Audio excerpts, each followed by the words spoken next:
अगला चैप्टर है आपके सामने इंपोर्ट एक्सपोर्ट प्रोसीजर का। प्रेम से बोलेंगे राधे राधे। चलें? Yes sir. तो यहाँ इस चैप्टर में जो जो सेक्शंस दिए हुए हैं उनकी लिस्ट यहाँ देख लीजिए भाई साहब। इधर यहाँ हम जानते हैं कि ये जो पूरी कस्टम की कहानी है 5 व्यक्तियों के आसपास घूमती है। तो पहली लेग में हम देख रहे हैं इंडिया के बाहर से इंडिया तक पोर्ट तक आने में कौन कौन से सेक्शन लग जाते हैं। सेक्शन नंबर 29 से लेकर 35 तक यहाँ आते हैं और इस लेग में जो पर्सन इंचार्ज होगा, जो ट्रांसपोर्टर होगा, जो शिपिंग कंपनी होगी या जो कैप्टन होगा, वो यहाँ पर जिम्मेदार होता है इन कामों के लिए। पोर्ट पर आने के बाद हमारे पास 3 रास्ते घूम जाते हैं। या तो हम यहाँ से सीधा घर की तरफ जा रहे होंगे, या यहाँ से वेयर हाउसिंग रूट के थ्रू निकल के आ रहे होंगे, या फिर यहाँ से ट्रांजिट और ट्रांसशिपमेंट जैसी बातें हो रही होंगी। ठीक, अच्छा जी। तो जब आते हैं तो सेक्शन नंबर 29, 30, 30A। 29 में आना है तो यहीं आना है। 30 के अंदर इंपोर्ट मैनिफेस्टो हो गया गुड्स के लिए। 30A में पैसेंजर्स के लिए अराइवल मैनिफेस्टो हो गया। 31 के अंदर एंट्री इनवार्ड आ गई। 32 में only those goods will be unloaded which are mention in import manifest. 33 unloading होगी ओनली एट अप्रूव प्लेस। और 34 के अंदर हम बात करते हैं कि जो भी यहाँ पर अनलोडिंग हो रही होगी under the supervision of custom officer हो रही होगी। Is it okay? अरे हाँ बोलो। हाँ हाँ सर जी बिल्कुल ठीक है।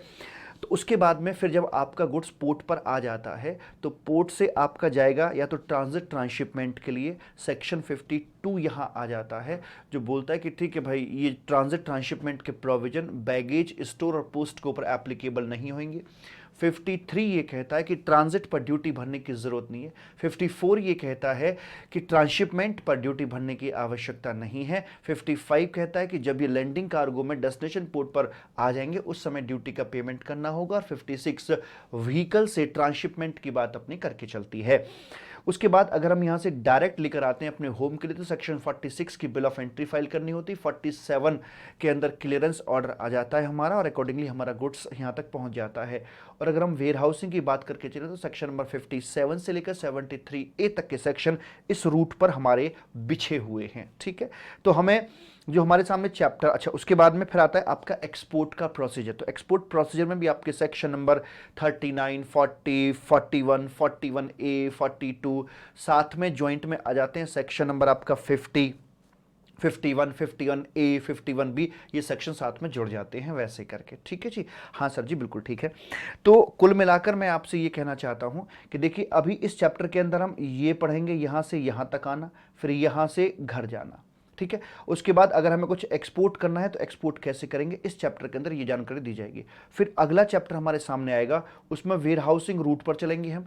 फिर अगला चैप्टर आएगा उसके बाद हम ट्रांजिट ट्रांसशिपमेंट वाले रूट पर चलेंगे। इस प्रकार से पूरा स्ट्रक्चर हमारा कंप्लीट हो जाएगा। Is it okay? Yes sir. तो ये है अपना section number 29, arrival only at custom port या एयरपोर्ट। आना है तो यहीं आना है, कहीं और नहीं जाना है। इंडिया के बाहर से आने वाले वेसल हो, एयरक्राफ्ट हो, व्हीकल पर भी ये सेक्शन लग जाता है। अगर आना है तो यहीं आना यानी कस्टम पोर्ट, एयरपोर्ट या लैंड कस्टम स्टेशन पर ही आना है, कहीं और नहीं जाना। अगर चले गए तो उसको स्मगलिंग बोल दिया जाएगा, इतना ध्यान रखना। लेकिन अगर मौसम खराब हो या कोई और समस्या आन पड़े तो वैसे में आप कोई इमरजेंसी लैंडिंग या कॉलिंग किसी और जगह पे करा सकते हो। लेकिन खबरदार, आपको वहां पर क्या करना है, आपको वहां पर ये करना होगा कि जो कस्टम अधिकारी है नियरेस्ट उससे संपर्क करना है, उसको सारी स्थिति बताने की आपके साथ ये हुआ है। अगर उससे आपकी कम्युनिकेशन नहीं हो पाती तो फिर आपको जो पुलिस ऑफिसर है, जो जैसे 112 नंबर या 100 नंबर जो भी आपको वो डायल करना है और पुलिस कंट्रोल रूम में आपको सूचना देनी है इस बात की कि आपने इमरजेंसी लैंडिंग कर ली है। और जब तक कोई अधिकारी वहां पर नहीं आ जाता है तब तक आप गुड्स की कोई किसी प्रकार की अनलोडिंग नहीं करेंगे। और जो उसके अंदर वेसल, उसके अंदर जो पैसेंजर्स बैठे हुए हैं वो उस कन्वेंस की विसिनिटी यानी कि नियर बाई एरिया से बाहर नहीं जाएंगे, क्योंकि डर इस बात का है कि कहीं कोई किसी प्रकार की स्मगलिंग ना हो जाए। लेकिन हाँ, इन बिटवीन अधिकारी आया नहीं और आपने ना तो गुड्स को अनलोड किया है ना ही पैसेंजर को आप विसिनिटी नियर बाई एरिया से बाहर जाने दे रहे हैं। बट ऐसे में अगर कहीं से आवाज आती है bomb bomb bomb, that is अगर जान का या माल का कोई किसी प्रकार का खतरा वहां पर बन जाता है तो फिर आपको क्या करना होगा, बस एक ऑप्शन याद रखना, अलाउ टू डिपार्ट, भागो, वहां से भाग जाना, ऐसा लॉ के अंदर लिखा हुआ है। आगे बोलते हैं सेक्शन नंबर 30 अपना निकल के आता है। और 30 के अंदर हम इंपोर्ट मैनिफेस्ट की बात कर रहे होते हैं कि इंडिया के बाहर से जो भी अपना गुड्स आ रहा है या जो भी वो कन्वेंस की वहाँ पर हम बात कर रहे हैं ना मालिक, तो उसके बारे में बोलते हैं कि भाई आपको इंपोर्ट मैनिफेस्ट देनी होगी गुड्स के संबंध में। एंड वो जो इंपोर्ट मैनिफेस्ट आप दे रहे हैं उसमें क्या क्या जानकारी होगी, कौन हो, तुम्हारी सिटीजनशिप कहाँ की है, तुम क्या लेकर आ रहे हो, last port of the call क्या था आपका, जो भी यहाँ से हो क्या आ रहे हो, ताकि हमें डायरेक्शन पता लगे आप इस दिशा से हो क्या आ रहे हो। और जो भी आपका कार्गो भरा हुआ है उसकी डिटेल आपको यहाँ पर देनी होती है। जनरल डिक्लेरेशन हो गई, कार्गो डिक्लेरेशन के अंदर गुड्स इन ट्रांजिट कितना है, गुड्स इन ट्रांसशिपमेंट कितना है, लैंडिंग कार्गो कितना है, अनअकम्पनीड बैगेज कितना है, ये सारी जानकारी आपको देनी होती है, आने से पहले देनी होती है। लेकिन अगर व्हीकल का मैटर है तो फिर आपको आने के 12 आवर के अंदर अंदर भी आप दे सकते हो। दूसरा, अगर आपके पास कोई सफिशिएंट कॉज नहीं है फिर भी आप इसे डिले कर देते हो तो फिर आपको जो शिपिंग कंपनी है या पर्सन इंचार्ज है उसको 50,000 तक की पेनल्टी लगाई जा सकती है इस काम के लिए। उसके बाद आता है आपका सेक्शन 30A करके आता है। ये जिस प्रकार से इंपोर्ट मैनिफेस्ट अपना गुड्स के लिए होता है, ये अपना होता है साहब पैसेंजर्स के लिए, कौन है, कहां से है, क्या है, वो सारी इंफॉर्मेशन यहां पर देनी होती है। और अगर आपने इसको डिले कर दिया विदाउट एनी जेन्युइन कॉज तो यहां पर पर्सन इंचार्ज को 50,000 तक की पेनल्टी लगाई जा सकती है। ओके सर जी, कोई दिक्कत नहीं है। आगे बढ़ते हैं मालिक, और आगे क्या निकल के आता है, सेक्शन नंबर 31 आता है, एंट्री इनवार्ड। ये सेक्शन सिर्फ और सिर्फ वेसल के ऊपर एप्लीकेबल होता है और उसमें भी एमबीए एचपी पर एप्लीकेबल नहीं होता। एमबीए मेल बैग्स, बैगेज, ई मतलब एनिमल्स, एचपी मतलब हजार्डस गुड्स एंड पी मतलब पेरिशेबल गुड्स, 5 तरह के गुड्स हैं, इनके ऊपर ये एप्लीकेबल नहीं होता। विदाउट सीकिंग एंट्री इनवार्ड इन गुड्स को अनलोड करवाया जा सकता है। उसके बाद section number 32, only those goods will be unloaded which you have mention in import manifest. And 33 बोलता है कि जो भी लोडिंग हो या अनलोडिंग हो, कॉमन सेक्शन है, लोडिंग हो या अनलोडिंग हो वो अप्रूव्ड प्लेस पर ही करवाई जाएगी। एंड सेक्शन 34 ये बोलता है कि जब अनलोडिंग हो रही होगी तो अधिकारी वहां पर मौजूद होगा, ऑफिसर चेक करेगा कि जो आपने इंपोर्ट मैनिफेस्ट के अंदर बताया था कि इतना गुड्स मेरा अनलोड होना है, क्या वो वैसे ही अनलोड हो रहा है कि नहीं हो रहा। इतनी जांच पड़ताल क्यों रहे, वो इसलिए कि स्मगलिंग ना हो जाए, क्या ना हो जाए, स्मगलिंग ना हो जाए। कुछ भी जो आप जैसे बता रहे हो सब कुछ वैसे के वैसा ही होना चाहिए। अगर जरा सा भी इधर से उधर हो गए तो इस प्रक्रिया को, इस एक्टिविटी को हम लोग यहाँ पर स्मगलिंग के नाम से बुलाते हैं। और उसके बाद चक्की पीसिंग, एंड पीसिंग, एंड पीसिंग। सेक्शन नंबर 34 ये बात करता है बोट नोट के बारे में। भोली सी सूरत आंखों में मस्ती, दूर खड़ी शर्माए। कभी कभी ये जो शिप होती है दूर खड़ी खड़ी शर्माती है, यहाँ पोर्ट तक नहीं आ पाती है। रीजन कुछ भी हो सकता है हजार्डस गुड्स उसके अंदर भरा हुआ हो सकता है कि उसमें स्मॉल कार्गो से यहाँ पर इंडिया में छोड़ना हो, या कोई भी रीजन हो सकता है, या पोर्ट छोटा हो, मदर वेसल हो, वेसल बड़ी हो तो भी नहीं आ पाता है। तो उससे जो सामान होता है ना वो टुकड़ों में लाया जाता है। छोटी छोटी बोट का यूज करते हुए उस सामान को हम लेकर आते हैं। तो इन बोट से जो कि इंपोर्टेड गुड्स को लेकर हमारे पास तक आ रही हैं तो इनको ऑथोराइज किया जाता है और इनके लिए जो ऑथोराइजेशन नोट होता है उस नोट को बोट नोट के नाम से बुलाया जाता है। Is it okay? Yes sir. तो यही बात बताई गई सेक्शन नंबर 35 के अंदर कि बोट नोट क्या होता है, ऐसे करके। एंड उसके बाद में फिर आता है सेक्शन नंबर 45 करके। अब यहां जैसे बोट नोट की बात होगी, हमारा गुड्स पोर्ट पर आ चुका है, अपने मन के अंदर ये इमेज बना लीजिए। अब जैसे आपका गुड्स पोर्ट पर आ जाता है, अब अगला रोल में कौन व्यक्ति आएगा। अब तक रोल में चल रहा था पर्सन इंचार्ज, अब रोल में कौन आ जाएगा, सब यहां पर आ जाएगा कस्टोडियन आदमी।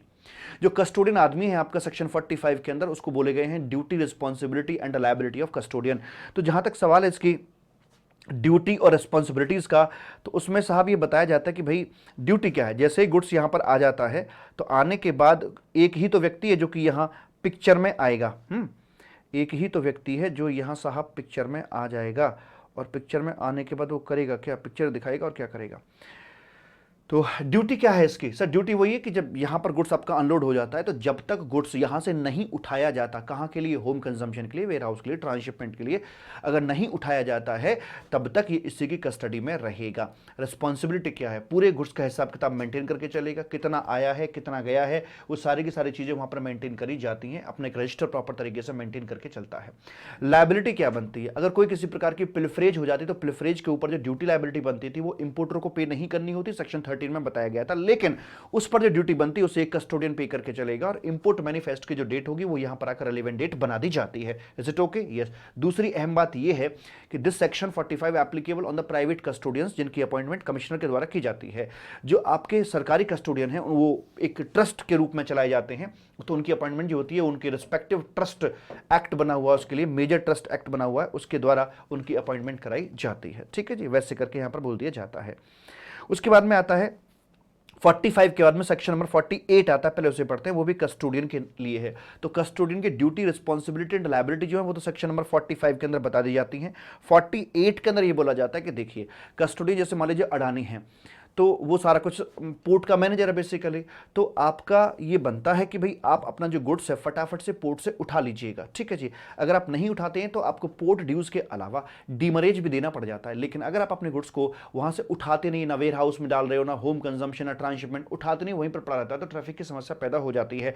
ऐसे में क्या करते हैं कि भाई ऐसे में करना ये होता है मेरे कबूतर कि जो कस्टोडियन आदमी होता है ना, उसे आपके गुड्स को बेचने का राइट मिल जाता है, अधिकार मिल जाता है।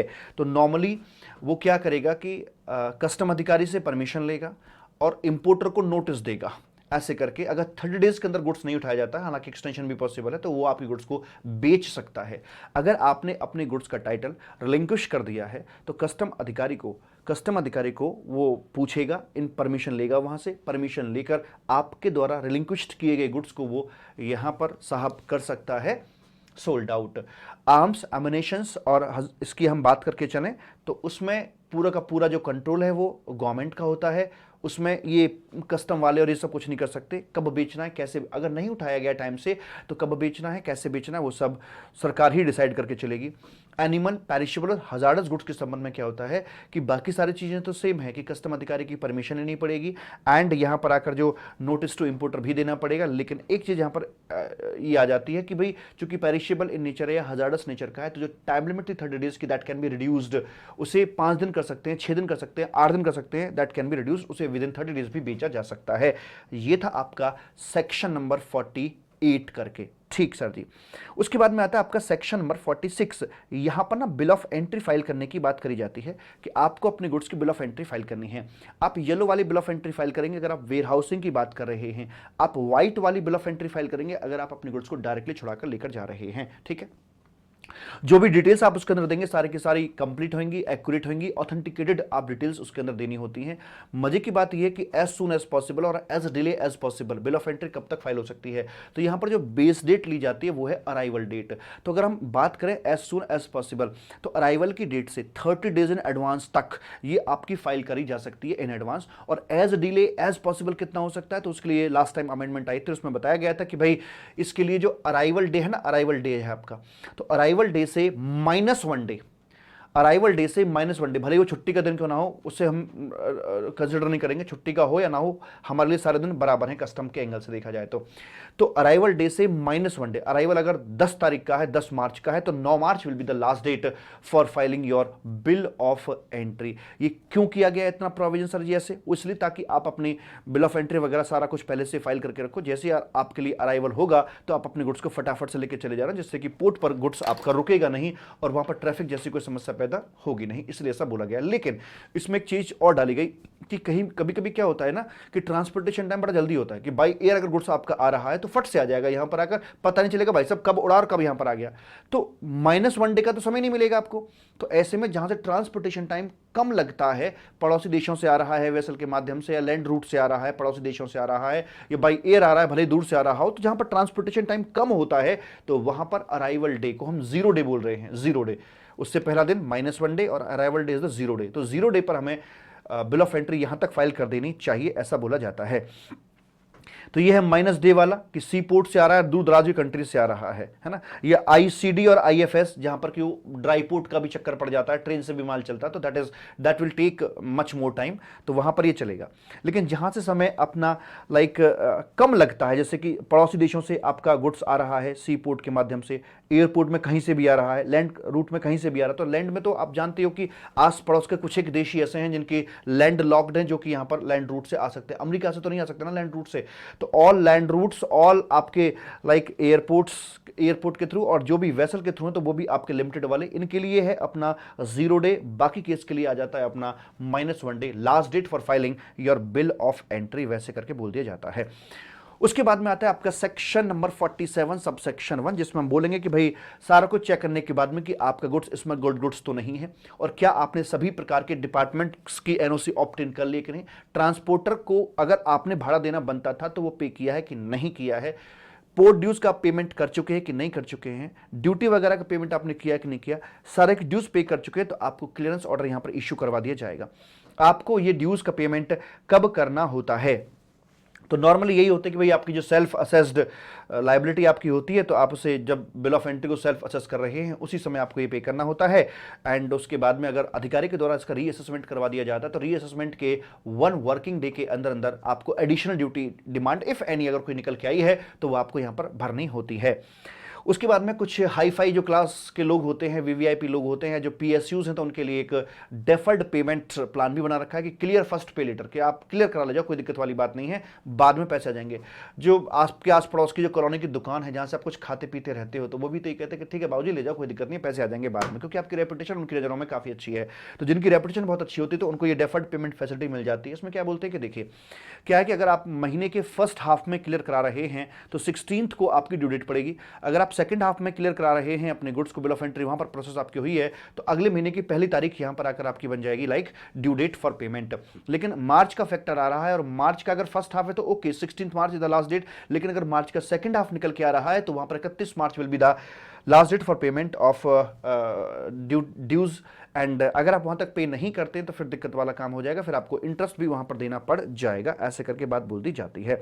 ठीक है, ये सुविधा आपको दी गई, लेकिन अगर आप सुविधा का दुरुपयोग करके चलते हैं, सुविधा को मिसयूज करते हैं, तो अगर 3 मंथ्स के अंदर अगर आप 2 बार आपने डिफॉल्ट कर दिया, 3 मंथ्स के अंदर अगर आपने 2 टाइम्स डिफॉल्ट कर दिया, तो फिर वहां पर आकर हम क्या बोलेंगे भाई साहब, आपकी सुविधा छीन ली जाएगी। लेकिन हालांकि बाद में मिन्नतें करने पर, रिक्वेस्ट करने पर, सारे पेनल्टी ड्यूज जो पेंडिंग थे वो भरने पर आपको सुविधा वापस भी दी जा सकती है।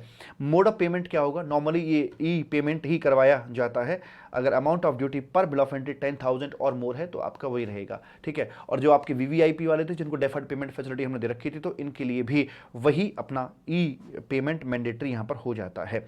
सेक्शन 48 हमारा हो चुका है, तो सेक्शन 46 और 47 जो थे ये इंपोर्टर इसमें पिक्चर में आया था, इंपोर्टर और कस्टम अधिकारी पिक्चर में आ गए थे। उसके बाद आता है आपका एक्सपोर्ट का प्रोसीजर। एग्जाम के लिए बहुत ज़्यादा जरूरी नहीं है आपका एक्सपोर्ट का प्रोसीजर, लेकिन फिर भी बात करते हैं। फर्स्ट ऑफ ऑल आप अपना एक रेलिवेंट यहाँ पर शिपिंग बिल या बिल ऑफ एक्सपोर्ट फाइल कर देते हैं। फाइल कैसे करते हैं, आईसीएड की वेबसाइट पर जाइएगा, वहाँ शिपिंग बिल या बिल ऑफ एक्सपोर्ट अपना फाइल कर दीजिए। फाइल करने के बाद साथ में आपको 2 डॉक्यूमेंट देने होते हैं, एक तो इनवॉइस और एक आपका पैकिंग लिस्ट। ठीक है, इसके बाद एक चेकलिस्ट जनरेट होती है कि हमें कौन कौन से डॉक्यूमेंट आपसे चाहिए, तो डॉक्यूमेंट आप सबमिट कर दीजिए। उसके बाद आपका एक सीरियल नंबर जनरेट हो जाएगा एंड देन आपका जो ये शिपिंग बिल है इसको आगे प्रोसेस में डाल दिया जाएगा। अगर छोटा अमाउंट है, यानी कि एफओबी वैल्यू आपकी 10 लाख तक की बनती है, ड्यूटी ड्रॉबैक अमाउंट आपका 1 लाख तक का बनता है, तो इसको छोटा अमाउंट मानते हैं और इसको सिस्टम के द्वारा ही ऑटो प्रोसेस कर दिया जाएगा। और अगर बड़ा अमाउंट है तो फिर वहां पर अधिकारी मैनुअली इसको प्रोसेस अपना कर देगा, प्रोसेस हो जाएगा। इधर आपका जो गुड्स है उसके संबंध में एक लेट शिप ऑर्डर या लेट क्लियरेंस ऑर्डर आपका यहां पर इशू करवा दिया जाता है, दैट इज क्लियरेंस ऑर्डर, मोटी मोटी बात करके चलें तो ये इशू यहां पे करवा दिया जाता है। और ये इशू हो जाता है तो उसके बाद फिर पर्सन इंचार्ज इधर रोल में आ जाएगा और इधर इसके कागज बन चुके हैं, तो यहां पर बोलते हैं कि भाई लोडिंग परमिशन, तो यहां लोडिंग परमिशन ली जाती है अंडर सेक्शन 39। ध्यान दीजिए, जो लेट शिप ऑर्डर था आपका सेक्शन 51 में इशू किया जाता है, और जो 39 का लोडिंग परमिशन है ये बेसिकली एक ही डॉक्यूमेंट होता है। तो अगर ये मतलब लाइक क्लियरेंस कम लोडिंग ऑर्डर होता है, ऐसे मान के चलिए क्लियरेंस कम लोडिंग ऑर्डर वो होता है, तो यहां पर अपनी बात हो जाएगी, लोडिंग हो जाएगी। आपको एक्चुअल में जो पर्सन इंचार्ज है, ये दस्तावेज जो होंगे, जो डॉक्यूमेंटेशन होगी वो यहां पर देनी होगी। एंड उसके बाद में फिर जब सारी लोडिंग हो जाएगी तो उसके बाद में डिपार्चर मैनिफेस्ट देकर जाएगा। फाइलिंग ऑफ एक्सपोर्ट या डिपार्चर मैनिफेस्ट यहां पर देकर जाएगा। पैसेंजर के लिए भी होती है और गुड्स के लिए भी होती है। जैसे आते समय इंपोर्ट मैनिफेस्ट और अराइवल मैनिफेस्ट थी, ऐसे ही जाते समय डिपार्चर मैनिफेस्ट या फिर अपनी लाइक एक्सपोर्ट मैनिफेस्ट फाइल करके जानी होती है। और यहां फिर एट द एंड आपको यानी पर्सन इंचार्ज को लेनी होगी एक परमिशन, जिसे बोलते हैं डिपार्चर परमिशन, और सेक्शन 42 में वो टाटा करके आगे चला जाता है। ऐसी वाली बात यहां पर बोल दी जाती है, मेरे बच्चा मेरे भूरा। ठीक है जी, ओके सर जी। उसके बाद में आपके सेक्शन नंबर 51A और 51B ये निकल के आते हैं। तो इन दोनों को ऐसे मान के चलिए जैसे हम जीएसटी के अंदर पढ़ के चलते हैं ना मालिक, एक हमारा ई क्रेडिट लेजर होता है और एक हमारा ई कैश लेजर होता है। ई क्रेडिट लेजर का क्या हमें नॉर्मली रिफंड मिलता है? नहीं मिलता है। और क्रेडिट को हम सिर्फ अपने आउटपुट जीएसटी के लिए इस्तेमाल कर सकते हैं, इंटरेस्ट पेमेंट पेनल्टी के लिए नहीं कर सकते। करेक्ट है। ये ट्रांसफरेबल भी नहीं होता है, नहीं होता है। ठीक है जी।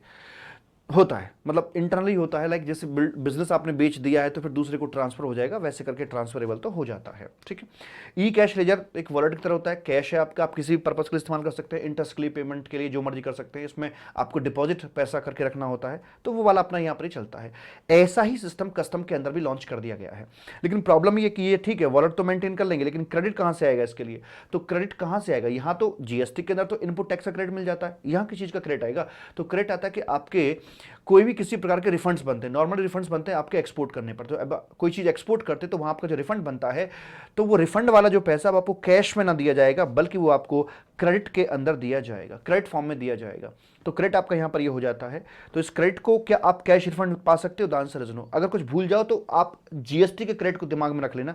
तो क्या क्रेडिट का आप कैश रिफंड मिलेगा? The answer is no. इसका यूज क्या करके चलोगे? सर जो भी आपकी ड्यूटीज हैं उनके लिए इस्तेमाल हो पाएगा। Interest, penalty, social welfare surcharge नहीं, इनके लिए नहीं हो पाएगा। तो वैसे ही जैसे जीएसटी के अंदर होता है, क्या ये ट्रांसफरेबल है? हाँ, ट्रांसफरेबल होता है। तो जीएसटी का क्रेडिट भी अगर आपने बिजनेस बेच दिया तो वो भी आपका ट्रांसफरेबल हो जाता है, या डीमर्जर हुआ है किसी कंपनी का तो उसमें भी वो ट्रांसफरेबल हो जाता है प्रोपोर्शनेट बेसिस पर। उसके बाद आगे बोलते हैं लाइक ई कैश लेजर क्या है? किसी भी पर्पस के लिए इस्तेमाल कर सकते हो। कैश रिफंड या विड्रॉ हो सकता है, यहां से बिल्कुल हो सकता है, जैसे कि अपने जीएसटी के अंदर ई कैश लेजर से हो पाता है। यूज कर सकते हो किसी भी पर्पस के लिए। ट्रांसफरेबल होता है? The answer is no. Transferable की जरूरत ही क्यों है? आप जब विड्रॉ कर सकते हो, ट्रांसफरेबिलिटी का गुण इसमें डालने की आवश्यकता हमें नहीं होती है। तो ऐसे ही कल्चर, ऐसा ही सिस्टम यहां पर भी बनाया गया है। सेक्शन 51A और 51B के अंदर इस प्रकार की बात आपसे यहां पर करी जाती है। उसके बाद आता है आपका फेसलेस असेसमेंट की हम बात कर रहे हैं, और ये तो काफी पुराना कॉन्सेप्ट अपना हो चुका है। मतलब इसको ऐसे में समझाता हूं बात को समझने के लिए कि जैसे मान लीजिए पूरे इंडिया को 4 भागों में बांट दिया, और यहां 4 टीचर अपने अपने फील्ड के स्पेशलिस्ट यहां पर आ जाते कि ठीक है भैया, हैं तो अपने अपने फील्ड के स्पेशलिस्ट, लेकिन मान के चलिए अगर ऐसा होता तो कैसा होता कि भाई जो अकाउंट्स वाले सर हैं वो सारा का सारा ये जो एरिया अपना देख रहे हैं ना, ये वाला एरिया 8 सब्जेक्ट वो इसके फाइनल के पढ़ा रहे होते है ना। यहाँ पर ये वाले दूसरे सर ये पढ़ा रहे होते, यहाँ पर मैं पढ़ा रहा होता, यहाँ पर अलग सर पढ़ा रहे होते, मतलब सारे सर सारे सब्जेक्ट पढ़ा रहे होते, लेकिन अपने जोग्राफिकल बाउंड्री के अंदर। तो क्या ये प्रैक्टिकली पॉसिबल होगा? मतलब मैं लाइक डीटी पढ़ा रहा हूँ, चलो मैं एसएफएम पढ़ा रहा हूँ, मैं मार्क मैनेजमेंट पढ़ा रहा हूँ, सपोज मैं होल्डिंग कंपनी क्वेश्चन करवा रहा हूं, मैं सपोज कीजिए, तो कितना अजीब सा लगेगा ना, है ना। तो ऐसे ही क्योंकि हर व्यक्ति की हर सब्जेक्ट में स्पेशलाइजेशन नहीं हो सकती है, तो वही प्रॉब्लम यहां पर आ रही थी। पुराने समय के अंदर यही तो चल रहा था। जो कस्टम अधिकारी थे यहां बैठा दिए भैया, मुंबई पोर्ट पर बैठा दिया एक व्यक्ति, अब यहां पे कोयला आ रहा है, यहां पर जानवर भी आ रहे हैं, केमिकल भी आ रहे हैं, गोल्ड भी आ रहा है, सबका वैल्यूएशन असेसमेंट यही अधिकारी करके चल रहा है। अरे इसको बीटेक कर रखा है, चलो केमिकल की इसको जानकारी है, गोल्ड की जानकारी थोड़ा ना होगी इसको, एनिमल की जानकारी थोड़ा ना होगी इसको। तो एक व्यक्ति को अब हर फील्ड में जानकारी होना संभव नहीं है। तो इसलिए सरकार ने किया कि काम करो, सारे अधिकारी अलग अलग जगहों से बुलाए गए कि अपने अपने पोर्ट को छोड़कर आइए और यहां लग जाइए, और अपना इंटरेस्ट बताइए, इंटरेस्ट किसमें है, तुम्हारा केमिकल में, तुम्हारा गोल्ड में, तुम्हारा एनिमल में, इसमें। ऐसे करके इनके एक नेशनल असेसमेंट सेंटर बना दिए ग्रुप वाइज, कि उनकी स्पेशलाइजेशन को बेहतर तरीके से हम यूज कर पाएं। तो अलग अलग जगहों पर ये एनएसी क्रिएट कर दिए, नेशनल असेसमेंट सेंटर, और एनएसी के नीचे उनके फर्दर ग्रुप बना दिए एफएजी, यानी कि आपका जो असेसमेंट ग्रुप के नाम से यहां पर उनको जाना गया। तो वैसे करके, ठीक है मालिक? हाँ सर जी एकदम ठीक है। तो फेसलेस असेसमेंट ग्रुप यहां पर बना दिए गए, तो अब वो काम करके चलेंगे। यानी कि अगर आपका गुड्स मुंबई पोर्ट पर आया है तो ऐसा नहीं कि मुंबई पोर्ट वाला कर रहा होगा। अगर आपने गोल्ड इंपोर्ट किया तो देखा जाएगा कि एनएससी जो है वो गोल्ड का वो कहां पर है, तो उसको केस फॉरवर्ड करवा दिया जाएगा ऑनलाइन तरीके से। कोई भी क्वेरी, कोई समस्या है तो वो आपसे पूछ ली जाएगी, आप उसका रिप्लाई करके चलेंगे।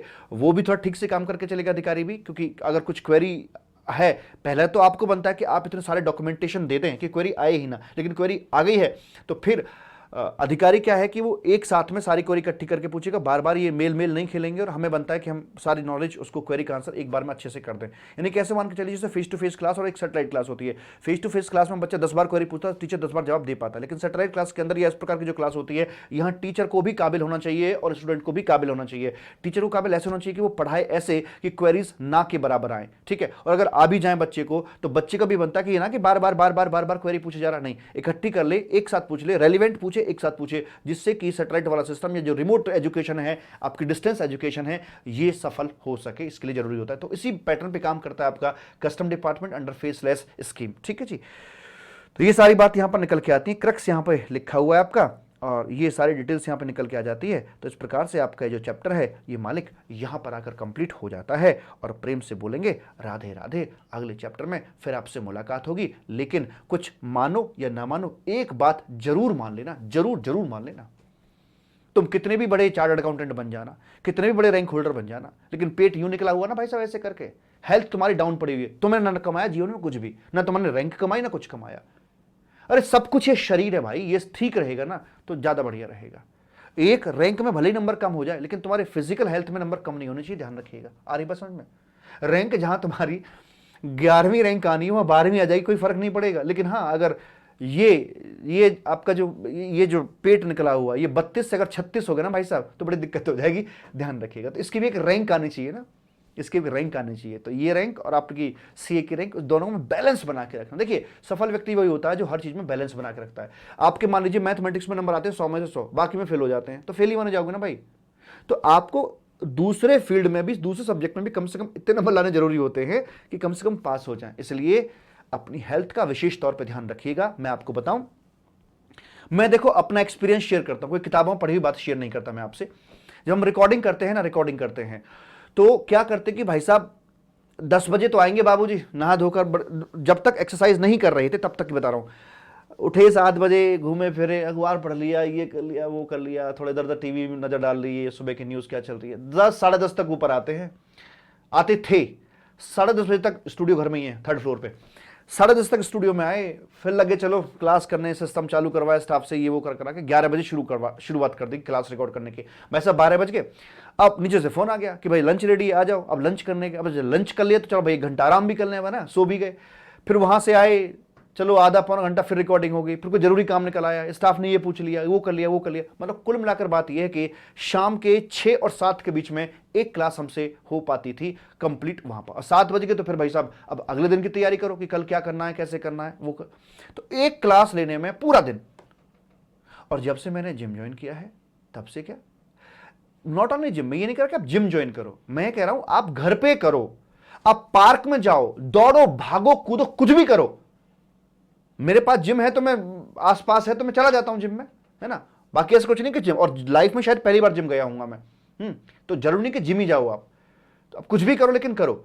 और जब से मैंने ये जिम ज्वाइन किया, पता है जितने बजे मैं ऊपर आता था उससे आधा घंटे पहले मैं मेरी क्लास कंप्लीट कर देता हूं।